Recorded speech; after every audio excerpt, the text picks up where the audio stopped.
Okay. Welcome to the Alkalign Lifestyle podcast, where we delve into the essence of living a bioelectric life through mind, body, and spirit alignment. Join us as we explore the transformative power of a plant-based diet, cellular cleansing, chakra alignment, meditation, and intentional living. Discover how raising the vibration of your cells can lead to infinite health and well-being. Our episodes cover topics ranging from nutrition and mental health to stress management and healthy movement and relationships. Get ready to embark on a journey towards becoming the greatest version of yourself with insights from our master chef, Drea Anoka, holistic health guru, Fidelis Anoka II, and special guests. Tune in to elevate your consciousness and embrace the alkalign lifestyle. Welcome back. Okay. Yeah. I was going to call you my friend, but you're more than that. So. Well, I can still be your, yeah. Well, that's good. It's healthy if I can be friend and lover and friend. Yeah. That's great. I feel a little more parched these days because we've been It's hot. working out. Well, And it's been hot. Yeah. We've been working out more. Working out more. Life update. We are doing our first fitness show together. This is not how I would pose in my fitness show, but you would. And this is your first fitness show. Yeah. And it's my second. And it happens to be a natural fitness show. Natural. The first one that I did was not natural. I was natural. They weren't natural. That's right. And I'm excited. I'm excited. We're gonna be backstage. Gonna have our gear on, representing, winning, of course. Winning. And we'll take all the photos and videos so you guys can see us in like a little less than 3 months. November 9th. November 9th in Tucson, Arizona. Yeah. Place very near and dear to our history. Mm-hmm. Yeah. You went to school there. Where I started school, yeah. And I had a friend that went to, who grew up there. So, yeah, I'm excited. I'm excited. And thinking about it, actually, it kind of has a little bit to do with what we're talking about today, which is people pleasing and why it's bad for you. Ooh, okay, yeah.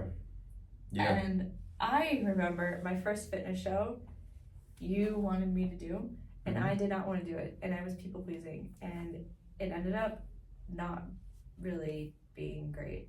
I mean, it was a good experience, but I didn't take it seriously. I didn't respect it. Yeah. I was dragging my feet the whole time, complaining the whole time. I did not want to do it. I was really just like, I had a really sourpuss attitude. And then you were like, I'm going to do one.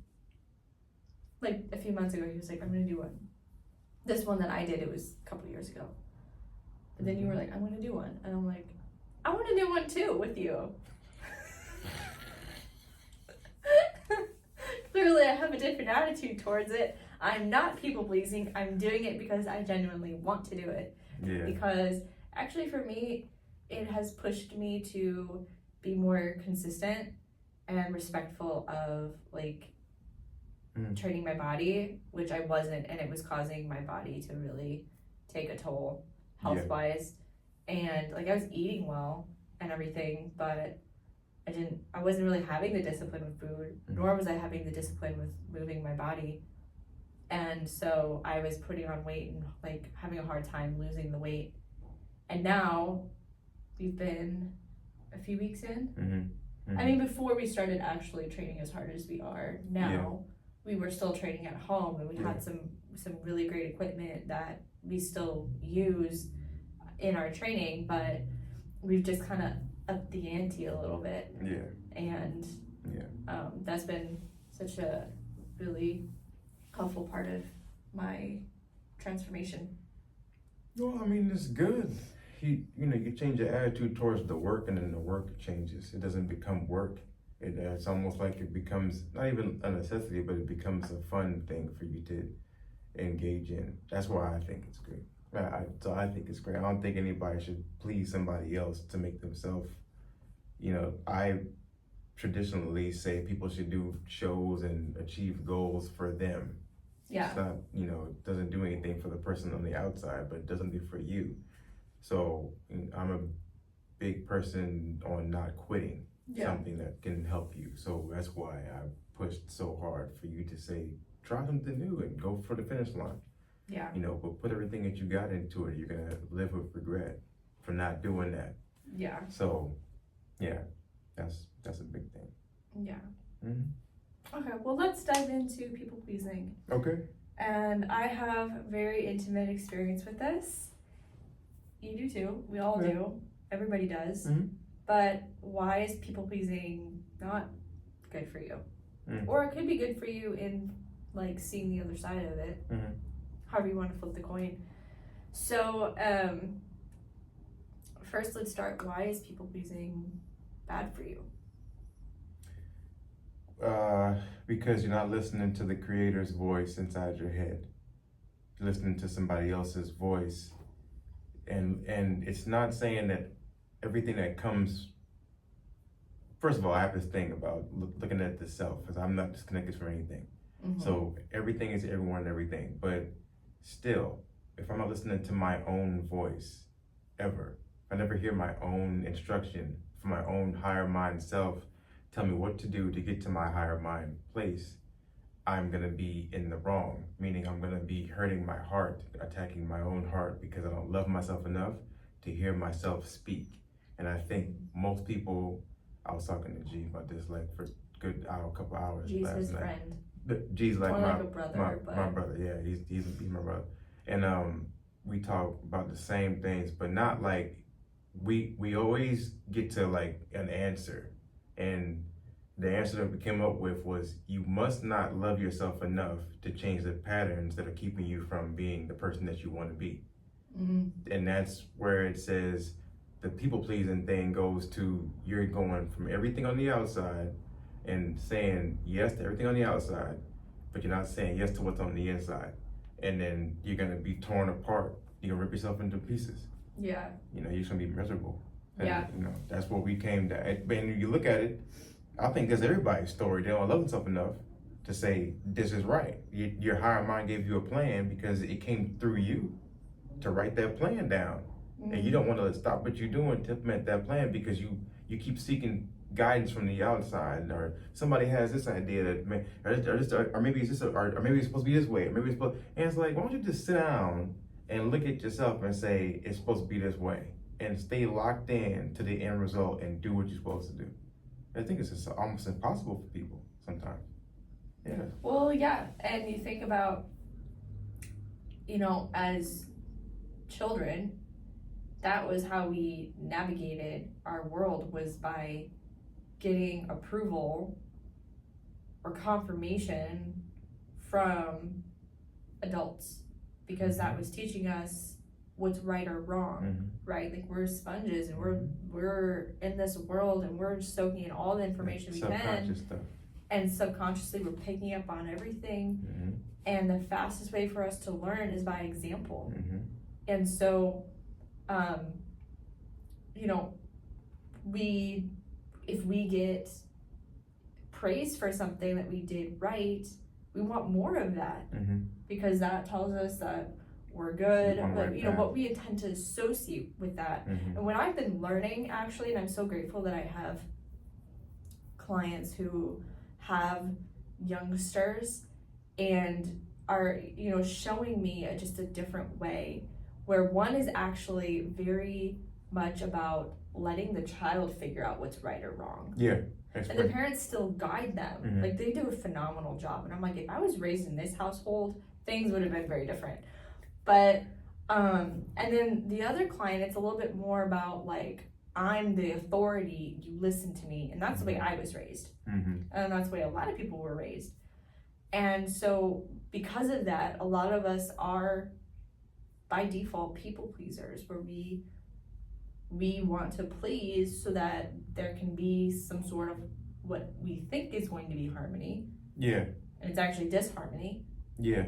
And for a lot of people, it's like survival for them. If I don't please everybody, then I'm going to be disliked, I'm going to be ostracized, I'm going to be kicked out of the club, I'm gonna be kicked out of the pride, and no one's gonna like me. I might not have a job. I mean, this is where some people's minds go. Yeah. Certainly mine has, and so yeah, I would say a lot of that is really cultivated in our youth, just as really pretty much everything is. Well, that is the 0 to 7 years of the subconscious program. I didn't have that. I didn't really have that. I was a little bit of, I mean, I had the authoritarian, do it my way stuff. I just didn't do it. So I got in trouble a lot. Yeah. But I didn't really care because it made me happy to do whatever I wanted to do. Yeah. So I mean, I was definitely more rebellious than my brothers. But I think that's what causes it, is that you don't have the opportunity to experiment. Like, you need to have the opportunity you need to be given the chance to experiment, to write things down for yourself, to be able to journal your own way, to be able to lock yourself into a room and figure it out. You don't need to be having somebody walking in all the time, or like the helicopter type of thing. I mean, my parents worked late. My sister, she was a scholar, and she played instruments and stuff like that. So I didn't really get to see too much, but I got to see examples of people who were on a mission, and they got to go to do what they needed to do. So I was always told, just if it needs to be done, get it done. It's not like, not get it done my way, but just get it done. And then I'll be back in 2 hours. Just make sure it's done. I've done put the dishwasher and load it with dishwashing liquid and all the bubbles. Yeah, I've done all that stuff.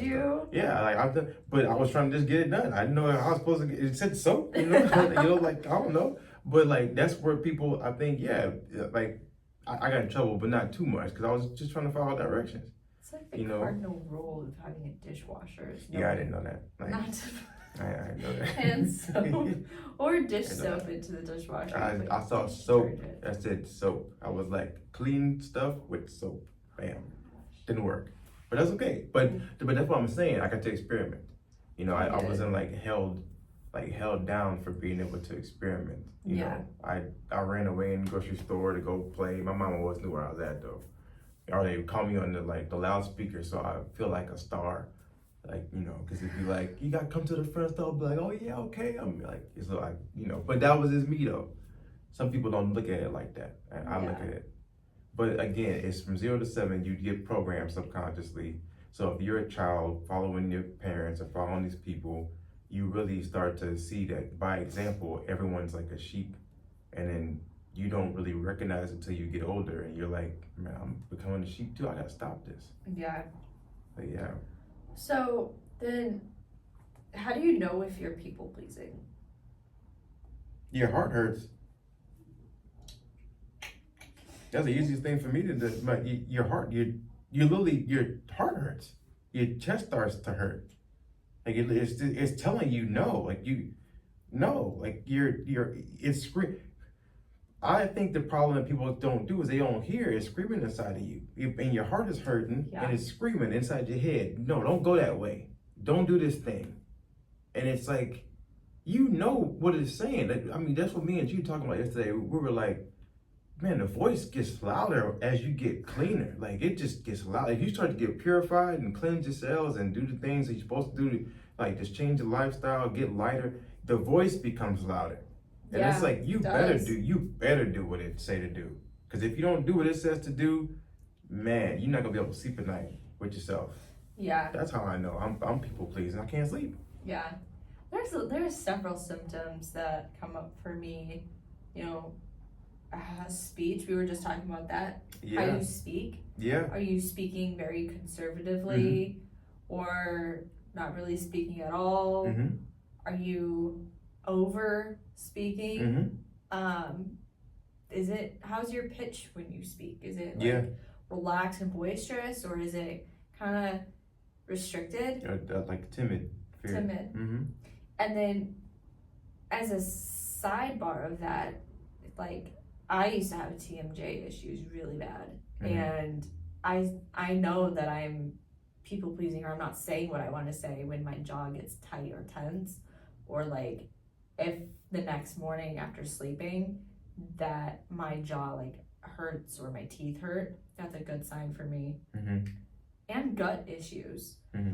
because if you think about that, you're not saying what you need to say, it gets lodged back into your body. That energy just goes like, you just swallow that energy. That's right. And it goes right back into, you know, your gut is like in knots, like I don't feel good and I can't digest a meal, and you know, your mood's affected. That's you might right. have mood swings. You might have depression.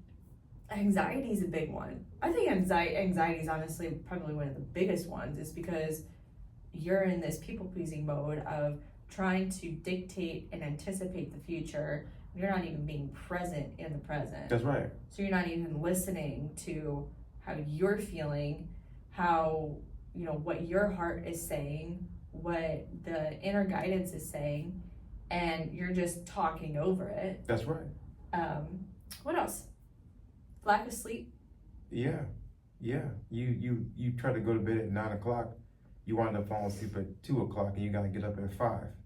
But you went to bed at 9, but you never got any sleep.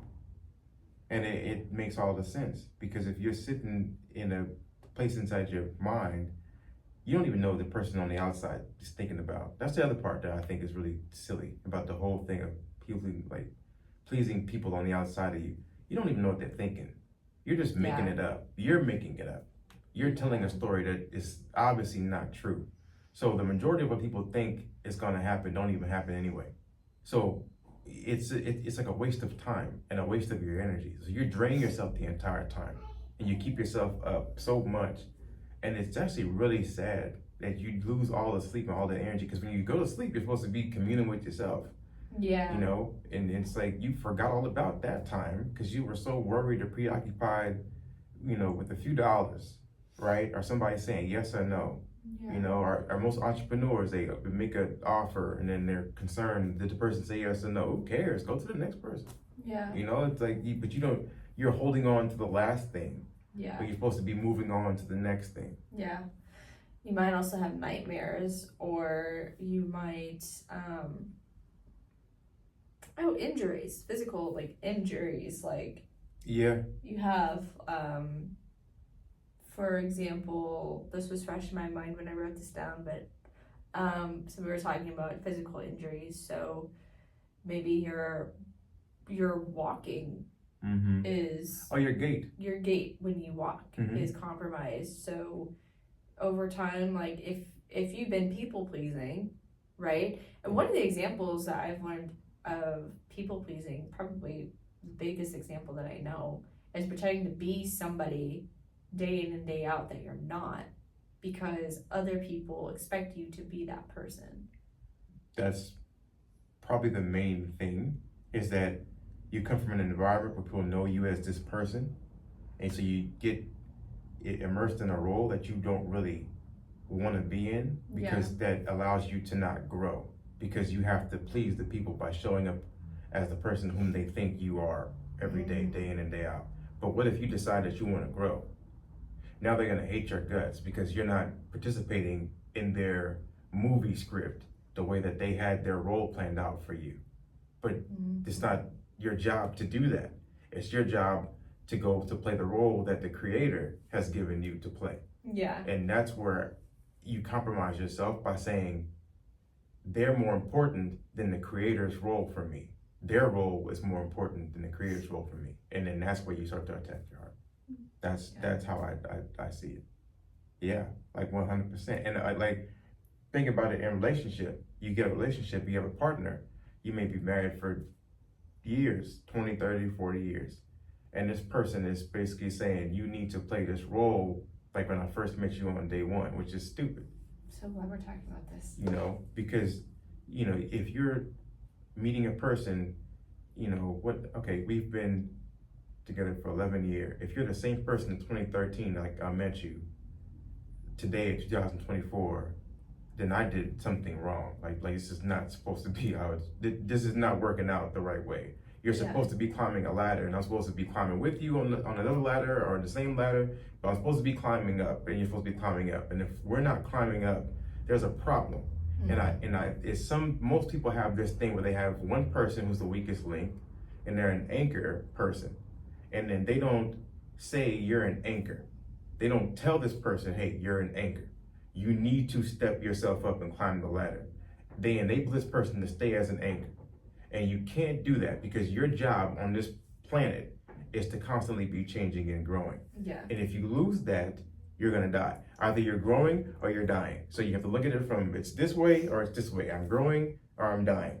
And if you're not gonna be going with somebody else with you, then you're gonna be compromising your own growth and that other person's growth because you're enabling that person not to grow. Yeah. So I truly believe that the most important relationship that you have is with your relationship partner, significant other. And if you outside of your immediate relationship, outside of your immediate self and God, which is the same thing, but outside of yourself, because you give up half of yourself to be with somebody else.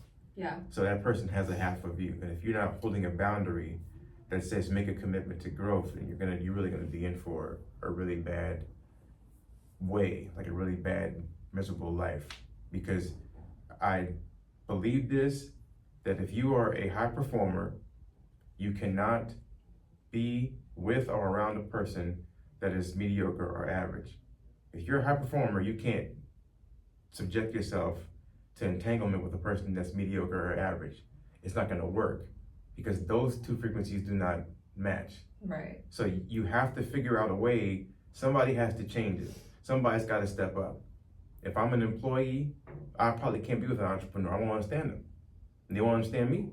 Yeah. So, eventually somebody's gotta look, you either gotta surrender what you're doing or I gotta surrender what I'm doing. Yeah. Because look at even friendships too. It's hard to have friendships with people that you don't have a lot of the same, I would say that, well, most of my friends or most of the people I'm connected to, they are entrepreneurs or they have plans, they have aspirations in the future to do their own thing. Yeah. This is just like a stepping stone for them. Yeah. But for the people that are just locked in, this is what I want to do forever. I want to be in the corporate world. I want to be a server for the rest of my life or whatever it is. Yeah. Yeah, it's really hard to maintain those friendships because you're in completely different worlds. You think differently. Yeah, you think differently. I'm not saying it's impossible, but I'm saying that it's just typically a lot easier when you always got somebody saying no to the new thing. Yeah. So I'll tell you all the time, if you come up with a brand new idea, you say, okay, look, we're gonna do this. And I'm like, all right, what if I was the person that said, that's stupid, that ain't gonna work, that ain't nothing, that's not smart, that's not, and I always had some kind of negative thing where I basically destroyed whatever idea that you brought to the table. And that's because I don't have that belief inside myself. How you gonna be around somebody like that? Yeah. It ain't gonna work. You're gonna eventually say, look, enough is enough, you're too pessimistic, it's all destructive interference, I'm tired of being interfered with this bad attitude way. There's no smile, there's no optimism, there's no it's gonna work out. No, I'm good. You can't hold yourself down by doing that. Your goal is to be light. Your goal is to keep growing to a tree that goes towards the sun. You can't sit there and think that it's okay for you to behave like that all the time. And so I really think you have a preference set where you prefer to go, whom you prefer to be around, and you have a reference set of where you came from, but nobody wants to actually stay where they came from. That's just crazy. You need to get off the porch or whatever, or get out the backyard and go somewhere. You can't live like that. That's awful. Yeah. In my opinion. I agree. So what are ways in which you have people pleased? Just 3 examples. I was an athlete. So, that's probably the main one. Because I was an athlete. So when you go to all these different, you'll go to a tryout, you go to a camp, or you go to a team, or you go meet agencies, and they tell you the coach is looking for this, they're looking for a, facilitator, they're looking for a scorer, they're looking for you to participate and all this stuff. And, they basically make it to where it's impossible for you to think the way that you want to think. You come in there with this preconceived belief or way of being or notion of how you're supposed to show up. And it's awful. It's the most destructive thing I can tell anyone. You lose the fun for what you're doing immediately because they tell you when you go in, they don't want you to shoot 10 times, that's reserved for this person. Why ain't it reserved for me? Like what if I'm better than them at what they do? Yeah. But you don't have the belief that because you just told me that I can't do this. And so, like, I've had coaches that tell me that. I told you when I was in junior college, and they have told me, you have this box. If you go outside this box, then, like, and I think he was trying to keep me to where I was calm, but it's like, I'm already inside of a box, and I already know you're gonna say that. And so it's like, you don't put anybody inside of a box. You let them play outside.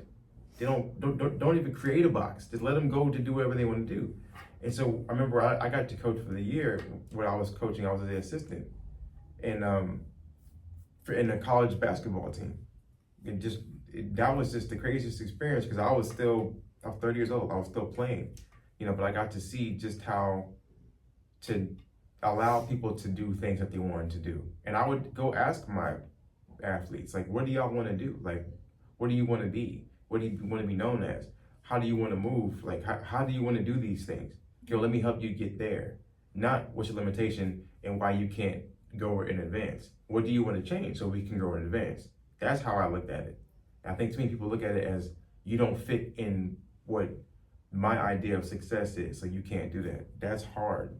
And so just being an athlete, for most individuals, sucks because you have to have this inner confidence, and you have to make sure that you go around people who bring you that confidence. If you don't go around people who bring you that confidence, they'll tear you down too, because they'll show up the way that you show up. And it's like, you need people to build you up. I had people build me up. I would never made it as far as I made it.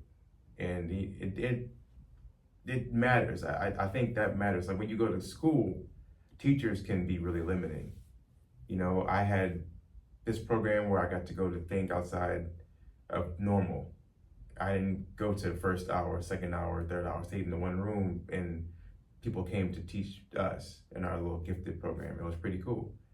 And, whenever I got to public school and I went to Stone Mountain, that kind of sucked because it was like, I felt like I was on some assembly line. It was really weird. Yeah. And they were like, okay, you got to go from here to here and this bell ring. And it's like, what? Like, this is, I don't know how this is supposed to work out.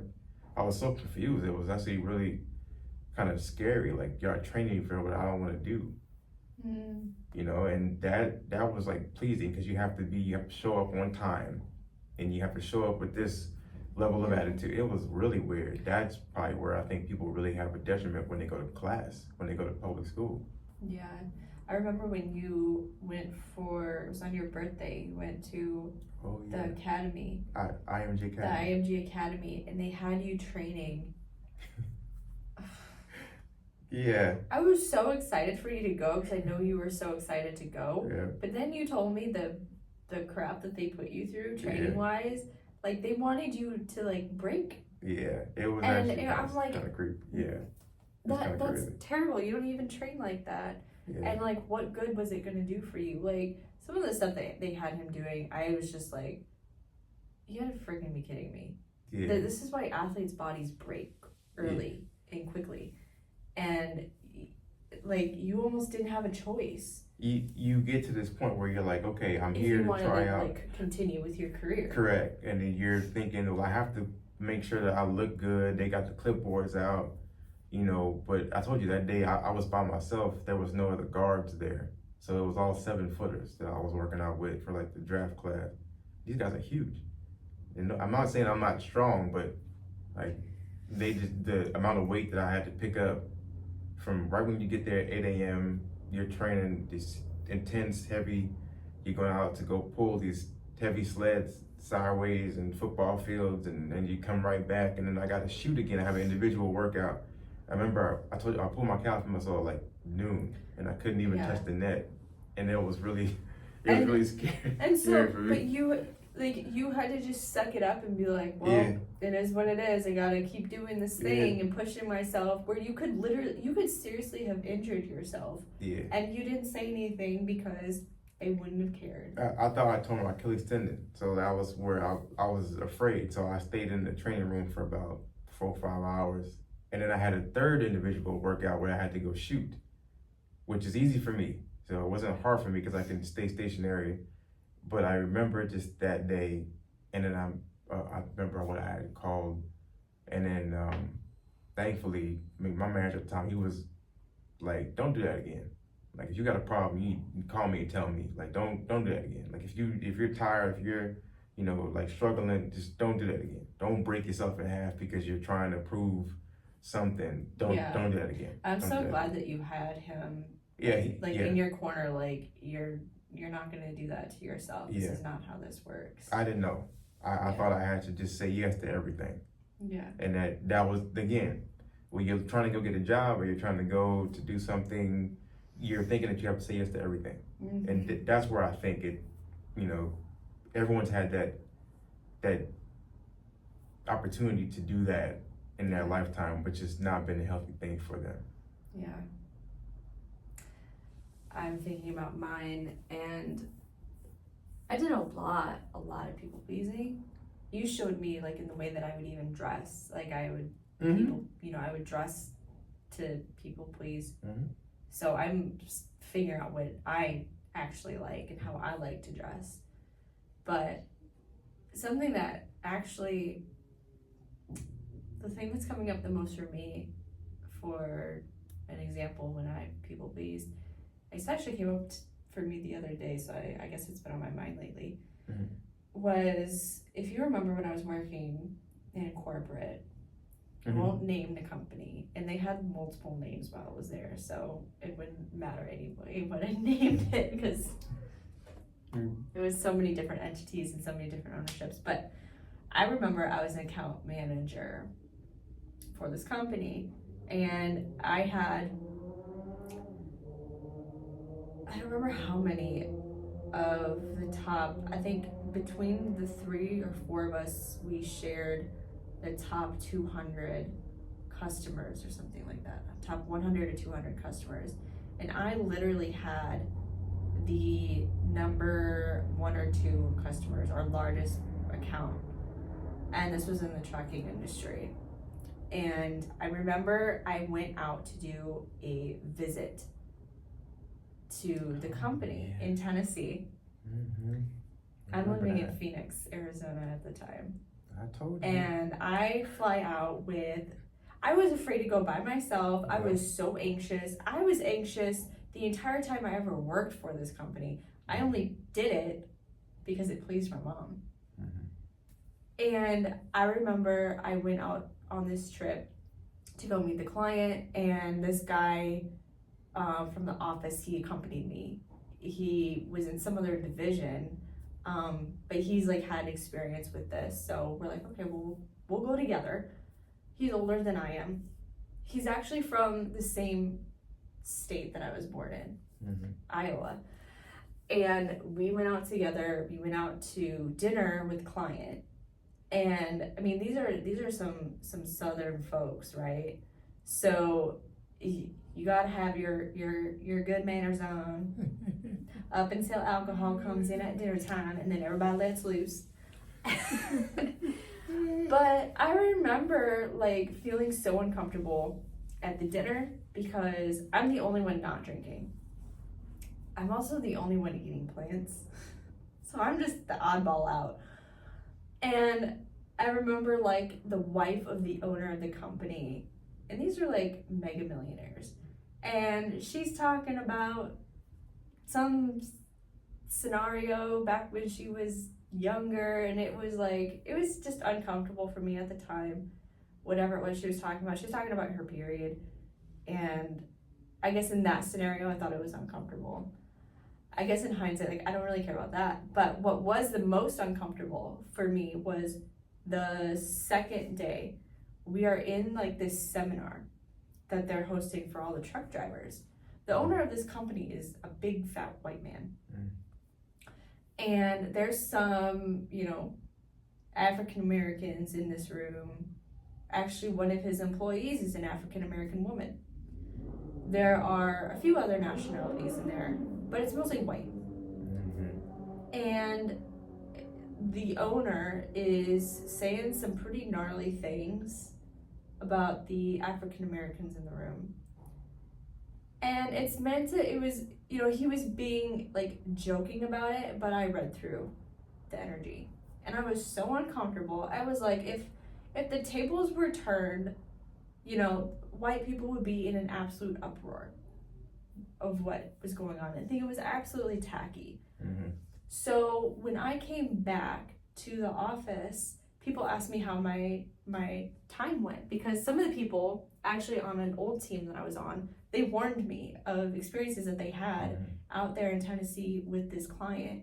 And two of those people from that team that I was on, they were both Mexican. And they said they never felt more uncomfortable, more fearful of their lives.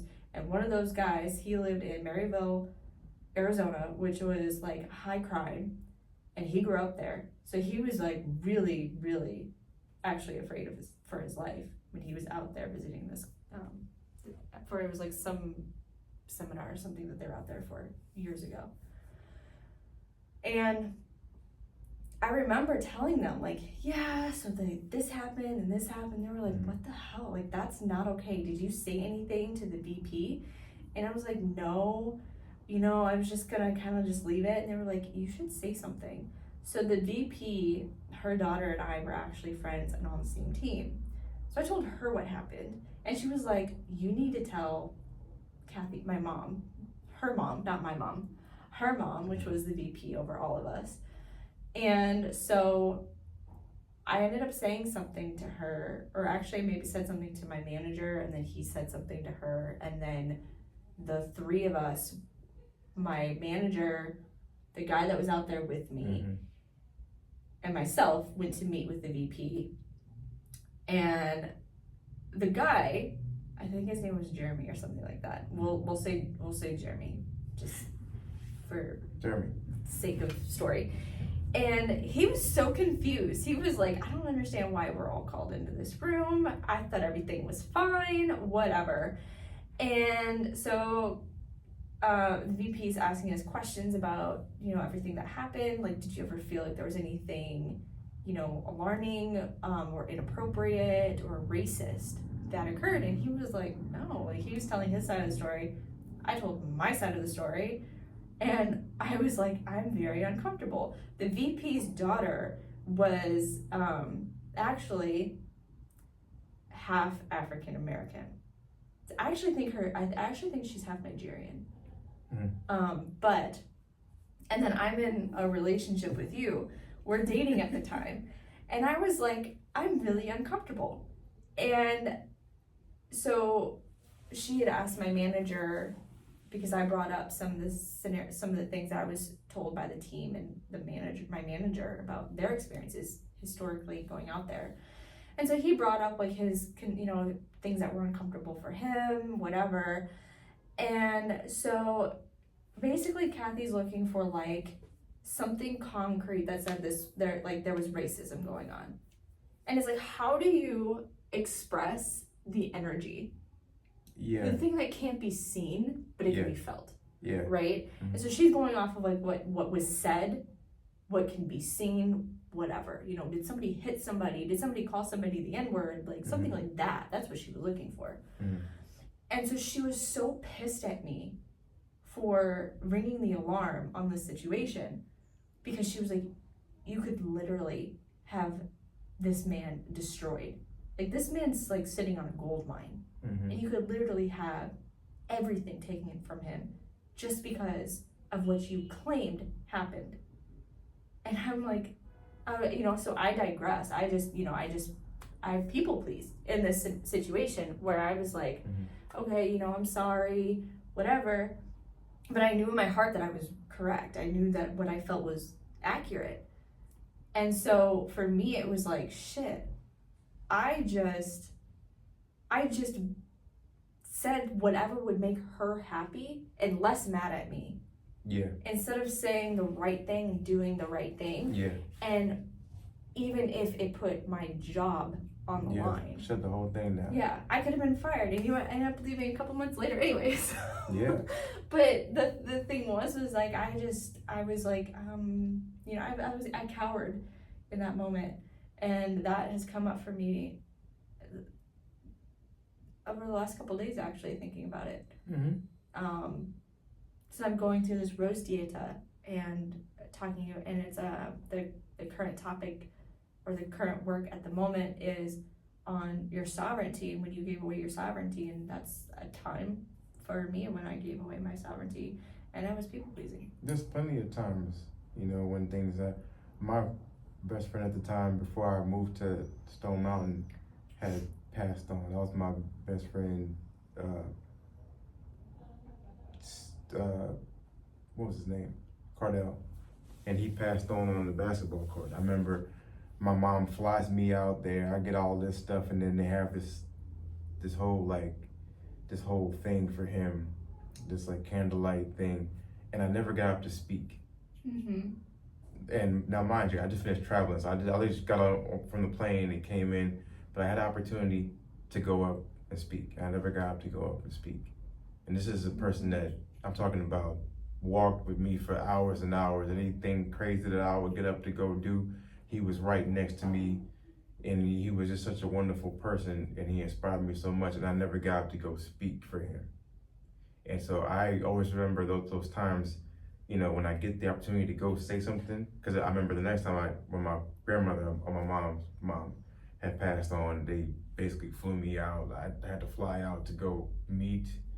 My mom didn't even go to her own mom's funeral because the doctor said not to. And my sister and everybody was saying, no, she can't go. So I went from Arizona to Louisiana, and I wound up saying the eulogy. But I used to remember at the time where I didn't get up to go speak at my best friend's ceremony, and I didn't get to go. I didn't give myself the chance to go do it. So I was like, anytime I get the opportunity from now on, I take it, just because you don't want to live in regret of not being able to show up for that person. Do you think your mom regrets not going? I think so, in a way, just because she would be able to close the chapter on it. She had her history with the lady. I don't know if it was great or bad. She kind of took the time because she knew I loved going there. She knew, because my grandmother raised me for some time when my mom couldn't. Mm-hmm. And so I had a different relationship because she allowed me to have one. So she would kind of like make it up for me. Like she would just go take me for a couple hours, sit there and talk, whatever. She probably didn't really want to be there, but she did it for me. So I understood, but some people have those memories in their mind, etched in their mind. I don't think it was necessarily for her mom as much as it was for the community that she felt didn't surround her with like the safety. Mm-hmm. She had the same issues as far as people pleasing. She's a teacher, but she had the issues where she probably was thinking that these people weren't coming to her aid. These people weren't coming to her, and they weren't supportive of her and her endeavors and what she wanted to do. So I understood that too. Same thing with my sister. Yeah. So I understand how that works out. Because you think about in terms of the country, politics and racism and stuff. Racism is nothing but just ignorant, stupid people that label defense of a person, which is stupid. Like all these things that they say are just stupid. It makes no sense. Yeah. But they have to find some way to have a controlling aspect because they can't control their own minds. So they have to figure out how to control other people's minds. Yeah. And that's where it breaks the spirit. If you can break somebody's spirit, then you're, then you got them hooked. So that's all I believe racism was. It was just the strategic breaking of the spirit of a certain, not race, because it's all the same race, certain shade of people. And that's all they did. Something else other than that. So, the way I see people who please, especially in corporate worlds or athletics, is you keep the peace by avoiding a chaos. But you have to have a chaos to then have order. You have to have a chaos. You have to blow it up and scramble everything up so that you can, rearrange it to something brand new. Yeah. So, obviously, at the time, you probably weren't prepared to go through that process. That's all. What's funny is that I had been actually really used to speaking up and expressing what was on my mind. Like I I really actually like worked at it because I used to just not. And I think being in the restaurant industry, particularly at the restaurant that I was working at, when shit started to hit the fan and you realize like somebody has to take accountability for why it's taking 30 minutes or an hour times for food to hit the table. And I always took the charge. I would, you know, I had to face it, because you're at an open concept restaurant. Customers could see you at all times. They can see part of the kitchen. And when things were, or even when it was slow. Yeah. And sometimes that was worse than when we were jam-packed, busy, and understaffed, where people were just like, you know, we're slow. I don't have to work very hard. And then you're still waiting 30 minutes for a pizza to hit the table. So you like, I just got really used to speaking up and like being honest and being accountable. And I think the reason that I stopped myself in this particular time when I was in that office and expressing my concern about the experience that I had was really, I felt like I needed to keep my job so that I could continue to help you. And I do, you know, if I could go, I don't have regrets, but I have learned from that. And if that ever surfaced again, or if I was to be put back into that time, I would have just stood my ground and said, you know what, like this is what I know to be true. Like I would have said something very personal to her, because I knew her pretty personally as well. Yeah. And I would have said, you know, if these things were said and your daughter was in the room, or they were said towards your daughter, maybe you'd feel differently. Yeah. But that's that. The chapter is closed. Yeah. So what's the difference, do you think, between people pleasing and quieting your ego? Or people pleasing and doing the right thing, whether you want to do it or not? Well, one of them brings me peace and one of them doesn't. So, you know, it's easy to make $1 million the wrong way. That's what me and G talk about all the time. It's really easy for you to go find a corrupt method of doing things, you know, but it's also unfulfilling. You know, it's going to come back to you to take everything away from you anyway. So there's no point in you going through that process. The process that you need to go through is listening to what the right thing is and knowing that you're giving out the good energy. I'm always talking about the 2 scales. If I have 2 scales and I can see myself where these 2 scales are supposed to be in harmony. So if I decide to put more in this scale that's going to give something, this scale of giving is gonna outweigh my scale of receiving, because I'm only focused on giving for the creator. So I'm looking at it as I'm gonna hear whatever it tells me to go do. It may make no sense to anybody on the outside, which is fine. It makes sense to me. So I'm gonna go to do this. And then this right here is gonna be up here, but it's going to serve me with what I need. You know, when I went to Wisconsin to go be a coach for a year, they didn't pay me. I basically went to minus 50 degrees for pretty much almost a year's time. They didn't pay me a dime. No, they paid me $200, I think, when I went to go travel, and there was like a fuel reimbursement. So that's actually all the money that I got. The rest of it, I never got paid. And when I did go back the second time, I gave my money away to the manager and to his assistant so that they could go to finish school.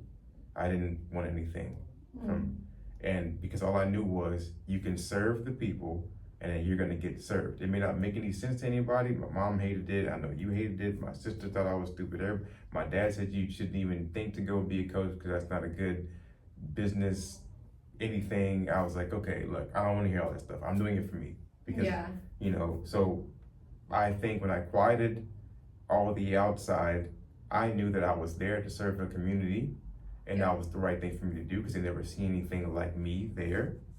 I mean, I'm in Superior, Wisconsin, so their highlight was they're the town that drinks a whole lot of alcohol, which I didn't really do. Wait, they're the town that what? Drinks a whole lot of alcohol.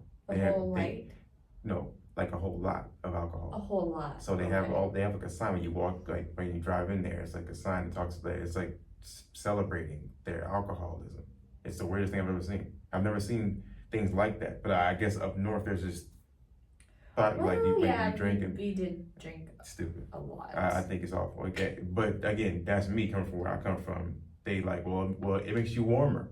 Like, no, it makes you die quicker. Like, well, they don't. Like, so that's what they told me. Oh, it makes you warmer. What kind of shit is that?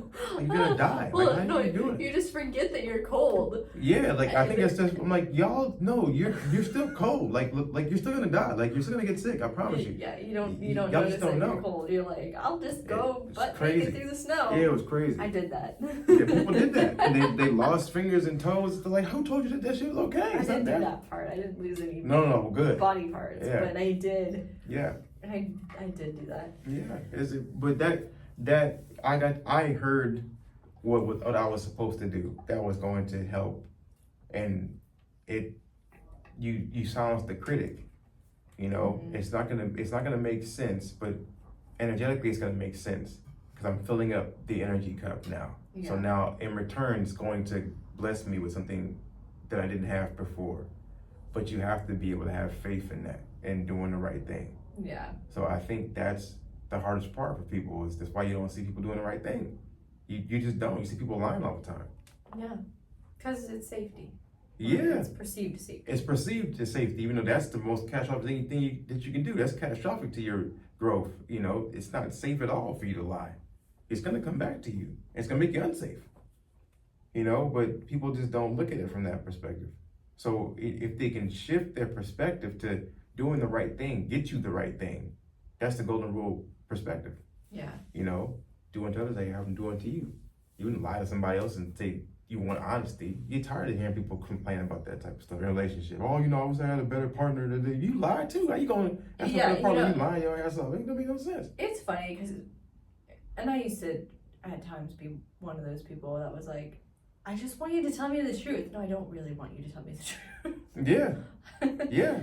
Right? Mm-hmm. So be careful what you wish for. That's right. So what have you noticed in how people pleasing affects your health and well-being?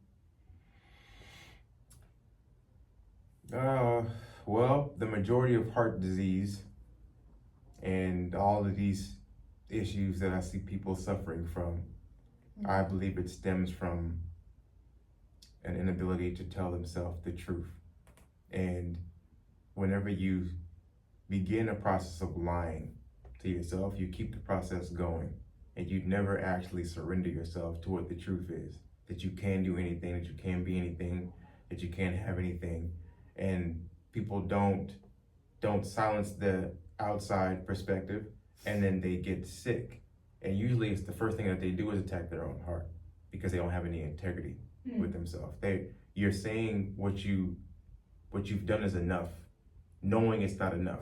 You know it's not enough. You know that you're sprinting to touch the lines and come back, and you skipping over 4-5 inches each time. And you can see yourself doing it. You will run the entire time, 98%. The last 2%, you won't even touch it. And then you just keep on going.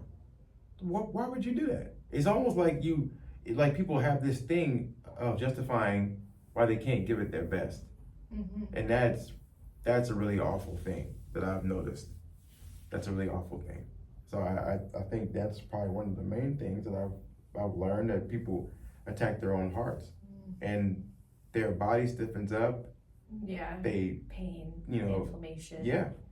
Cancer. They can't make a commitment. They can't make a decision. They can't cut themselves off from not doing. They can't say, I'll show up at 5. Hey, you gonna go to yoga class today?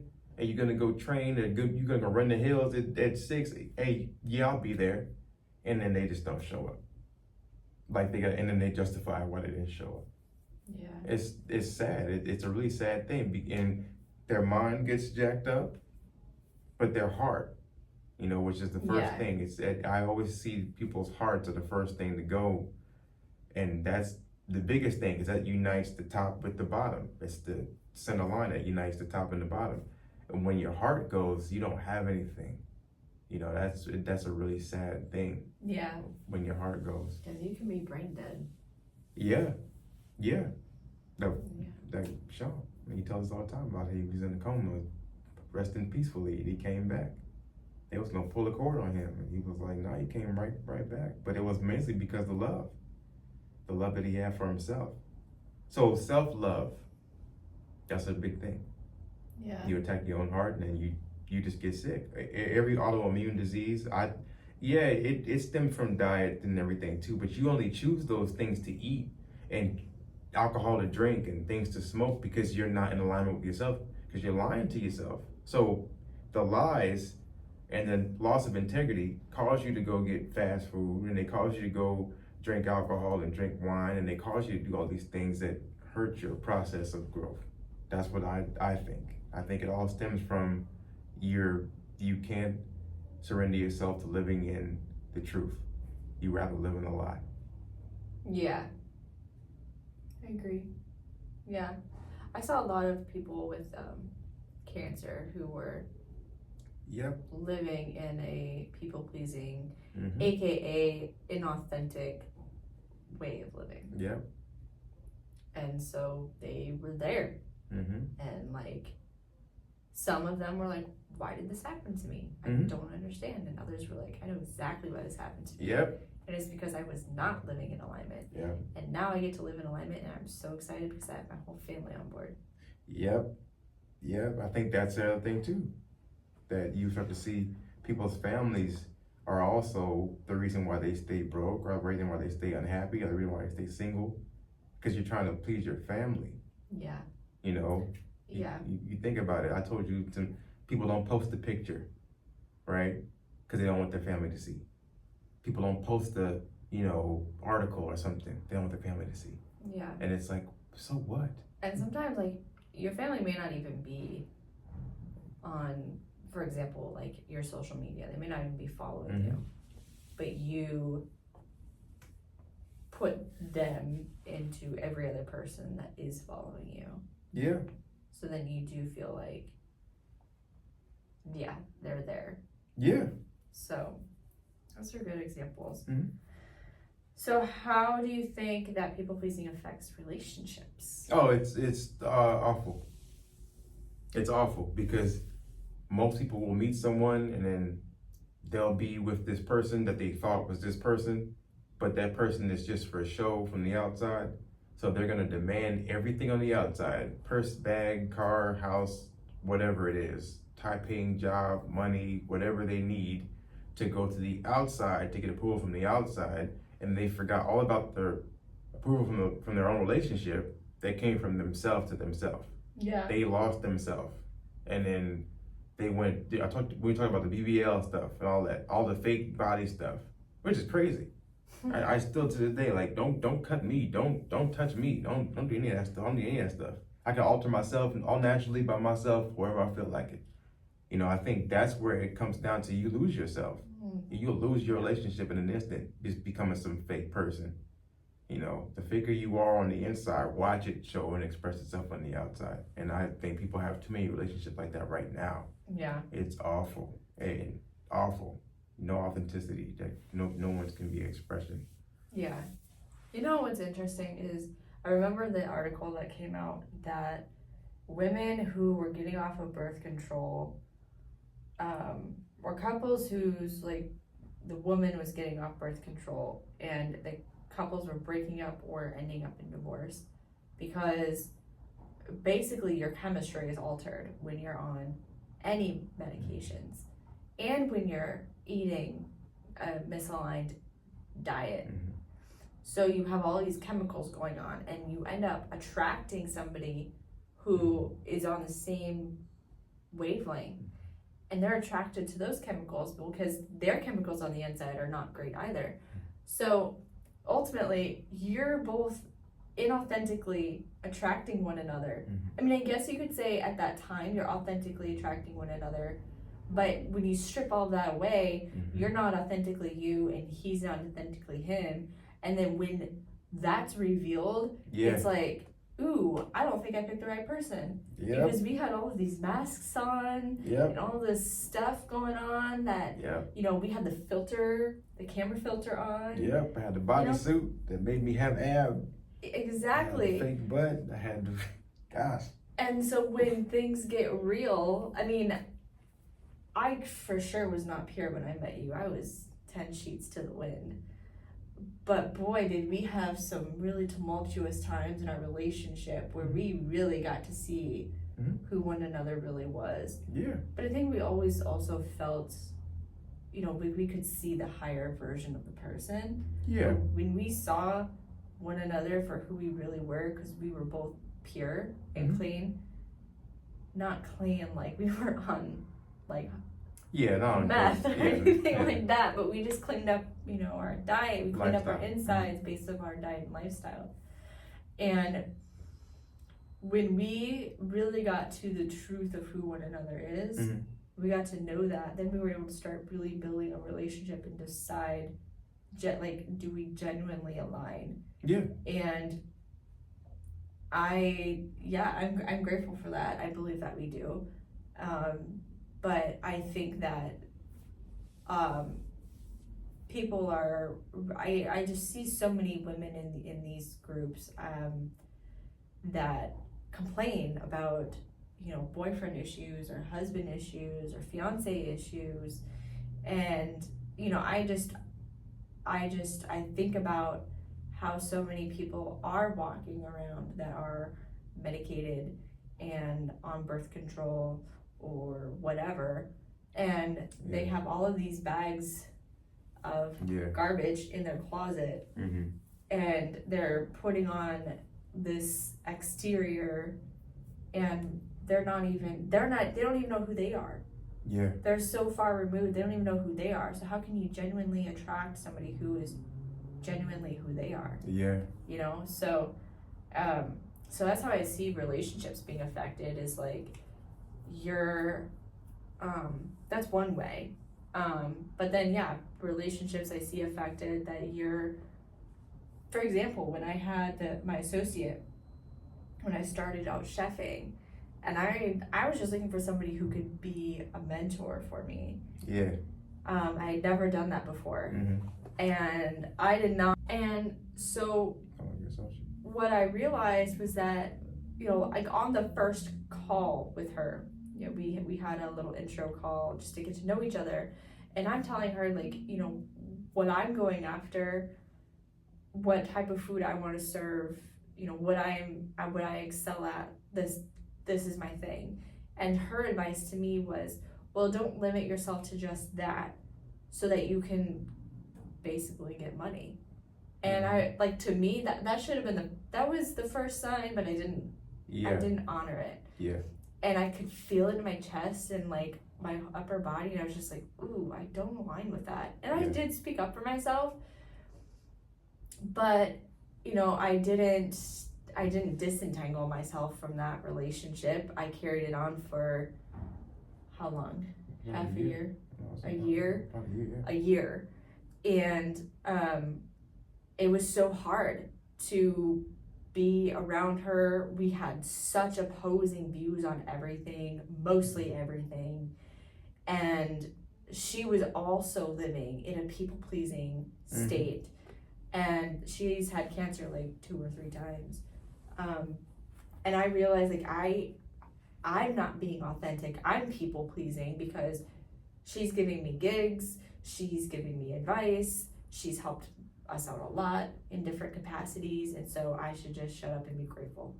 And, you know, I was grateful, but I did not say a lot of things that I should have said that probably could have helped her a lot more. You know, in her well-being. And then there were times where I was passive aggressive and I really said what I wanted to say, which is not healthy.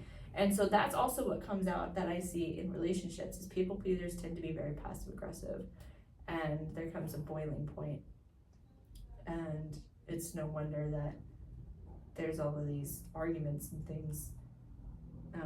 There's too much divorce stuff going on. You know, they have all these studies talk about 2024. I think it's Black Americans are like the highest rate of divorce. I think it's followed by Latino or something, and then last is white. But it's like, look, you shouldn't have been a yes person. Yeah. like why are you walking around Yeah. like trying to be a yes person? Yeah. Listen, I'm not trying to be mean to the men out there or to the women, but mostly the men. Like mostly the men are. You got so much of the and again, it is chemical. You see what I'm saying? That's why people don't actually understand why they're so weak. Especially men, they take all this estrogen, but it's synthetic estrogen, Yeah. and you're getting it from food. So that's why you're so weak. And you're a yes man. And you're a person that's just over here throwing out money and shelling out money, but you're so weak. You're so weak that they walk all over you, and then they, oh, you know, babe, I'm out with something. Yeah, like you wuss ass, like you just a weak, like you, and then it's you really didn't look out for yourself. You don't even love yourself enough to say that that's not okay. And you know what happens? You become a yes person that has no boundaries. So you get talked to like shit, get treated like shit, get disrespected to your face, out in public, whatever. It doesn't matter if it's man or woman, woman to man. And what I usually see is woman to man. They'll talk crazy to you, they'll do whatever they want, and it's all because you ain't supplying me with what I can go get confirmation from the outside for. What the hell you have to do anything? Like, so you don't have the nicer thing that you shouldn't own in the first place? You don't own anything. You do know that, right? But most people don't know that. Like, you don't own anything. You don't own any of this. This is all rented, leased space. We probably not even really here. And that's just the truth of it. So you see people who talk crazy to somebody, and then it's always yes, no problem. No, there's a problem. And you're the fucking problem. And you didn't say anything. So the problem is not the person on the outside. It's you being so weak to enable the person to walk all over you. Yeah. If you don't want to get walked on, don't. Make that commitment to yourself. But most men don't do it. And then you start to see everybody with the blaming and the shaming. But it starts with being a yes person, people pleaser. You know? And it affects not just relationships and health, but it affects your livelihood. Oh, 100%. You know, like, could you be making infinitely more, not just monetarily, but just more gifts in the world if you were not people pleasing? I remember I would tell my ideas or my dreams to my dad, and it was like they got squashed every single time because it wasn't going to make enough money. So I based my beliefs that my career path has to be approved by my dad and is going to make me a lot of money. And so that's how I led for a long time. So my career choices were based upon approval and satisfaction by my parents. It was never about how happy I would be. And that was the one time that I agreed to what my parents wanted me to do for my career. I would say the second time, because the first time was college, and then the second time was taking that corporate job. Yeah. And I did not. I was so getting to the point where I was like, I will just make my own thing. Yeah. Because I knew the vicinity of the container in which I wanted to provide service. Yeah. I didn't think of it this way, but I knew I wanted to be somewhere in the scope of health and wellness or doing something. I thought I wanted to do social work. So there were a lot of things that I thought I wanted to do. You tried. I did try, and then I quit after 5 months. Yeah, that wasn't it. Try. Yeah, it does affect your livelihood. Like, people, I have seen where people, friends of my parents, for example, where my mom's friend wants to have this business of interior design and decorating, and her husband was like, it's a hobby, it's not going to make much money, I don't want you to do it, and I don't care to, you know, he had his own limitations, and she wanted to really do it. So, but she people pleased. She says it, fuck him. And women so, did it. you know, it was Should've just kind said of like F that. it was kind of treated like a hobby. And then, you know, it was sad to see that. Yeah, most people, that's how they lose. And that's why I said at the beginning of this, high performers, you can't surrender to an average or mediocre person. Yeah. Because you may have goals and aspirations of being 100 millionaire, but your wife or your husband or your girlfriend or boyfriend is fine as being $100,000 a year. Well, that ain't gonna do me nothing though. If I want to go to own real estate and make like houses or multi-family places for people to live or something, I just want to be bigger. You don't want to be bigger? No, they don't want to be bigger. So you know what you gotta do? Either you take them with you, you invite them to come with you, or you leave. You can't force anybody with handcuffs, but you can say, listen, I'm going here this way. You're welcome to come. It'll aid you in what you desire to do, but I got to get up and go, get moving. Yeah. And if you don't want to get moving and you don't want to grow, then you can't have me here, because this is going to be a hindrance. And you know, and that's what I see, you know, is dealing with my brother. Like, he's going with the same problem. And that's like, dude, if you don't want to grow, then, you know, I don't know what you're gonna do, because that's a person that has to make that choice for themselves. They have to decide to cut themselves off from not growing in order to go grow. So when I see many people have this yes concept, they're saying yes to things that don't serve them. So they're saying, yes, you're right, it's too hard. Yes, I'm asking for too much. Yes, my value is not that high. Yes, that's okay, you know, we'll just forget it for next time. No, why don't somebody say no every now and then?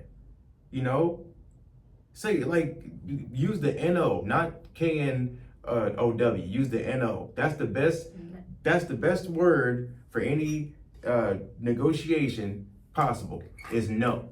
And you know what that means? It means I don't like that. I don't want that deal. So change it, because my infinite said I don't want that deal.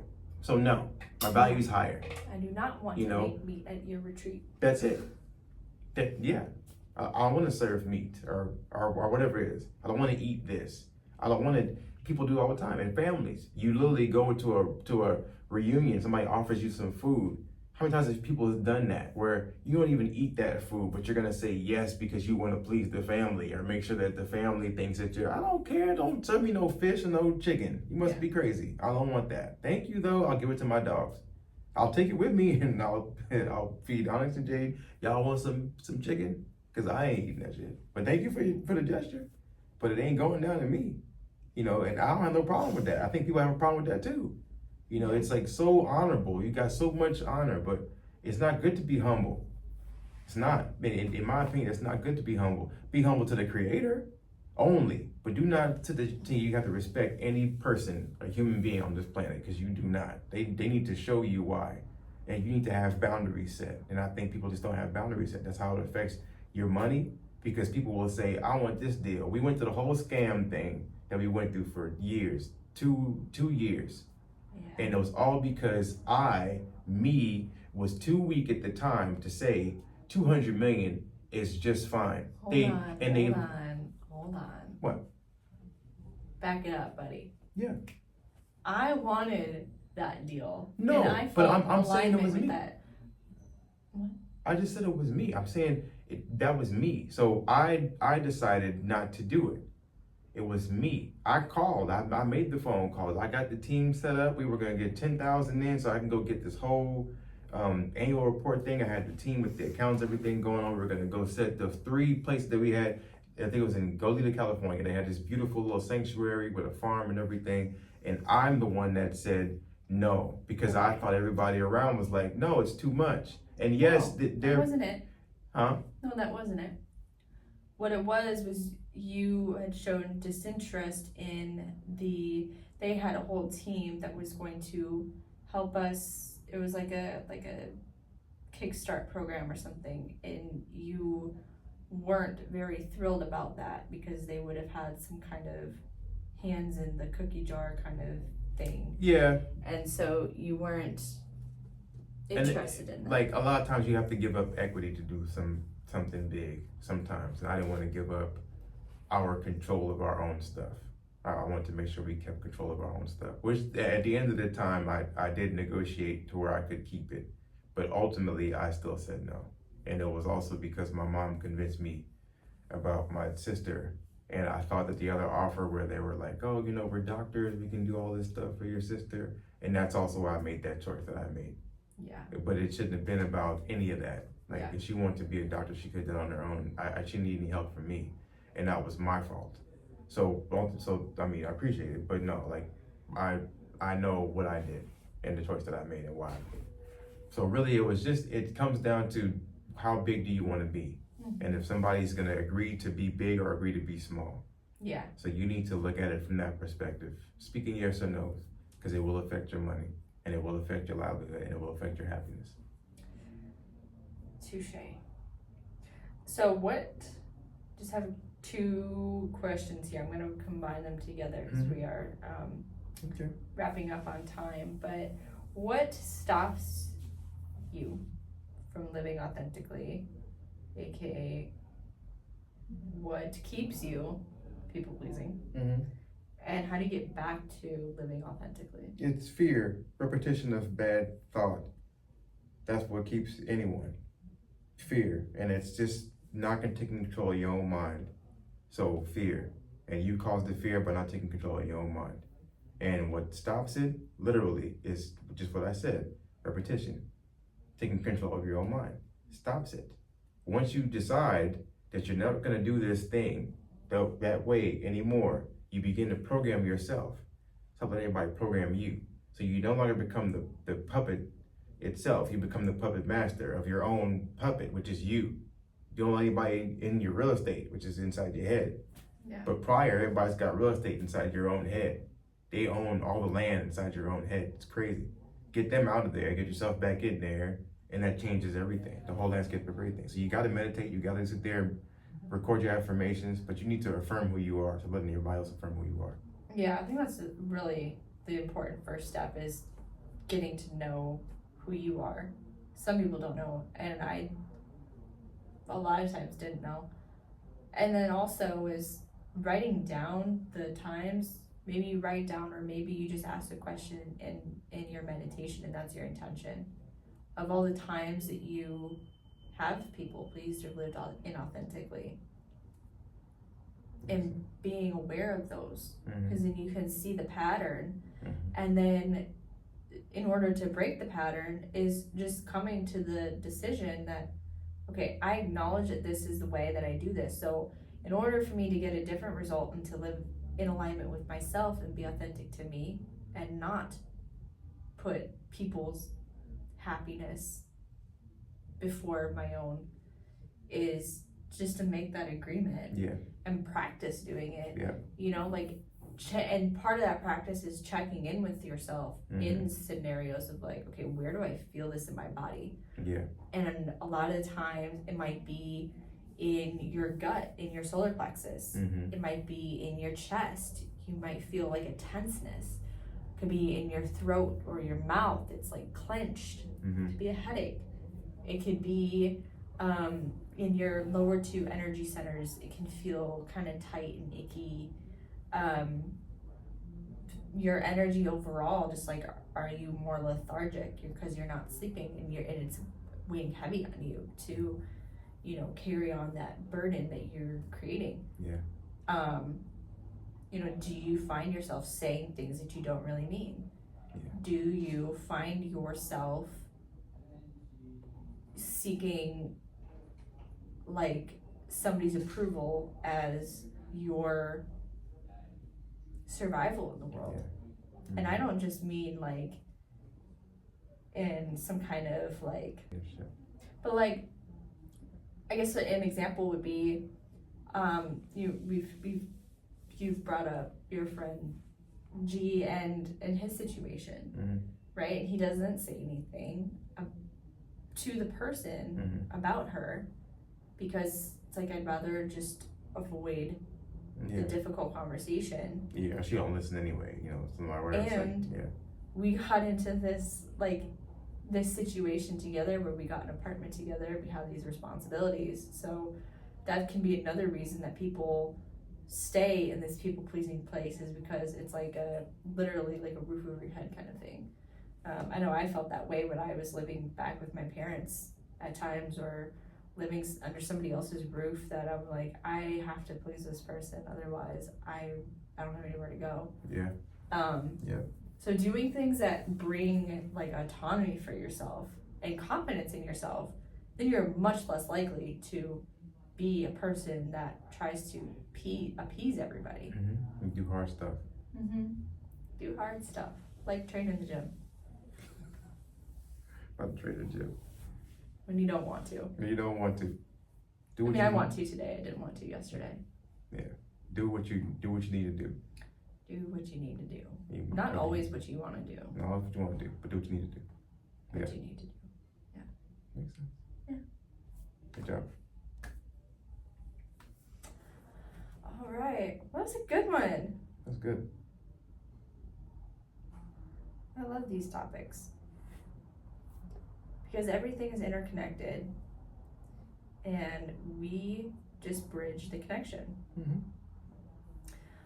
Well, until next time. Next time. Thank you all for tuning in to another insightful episode of the Alkalign Lifestyle podcast. We hope you found today's discussion enlightening and empowering as you continue on your journey towards a healthier and more balanced lifestyle. Remember, small changes can lead to significant transformations in your well-being.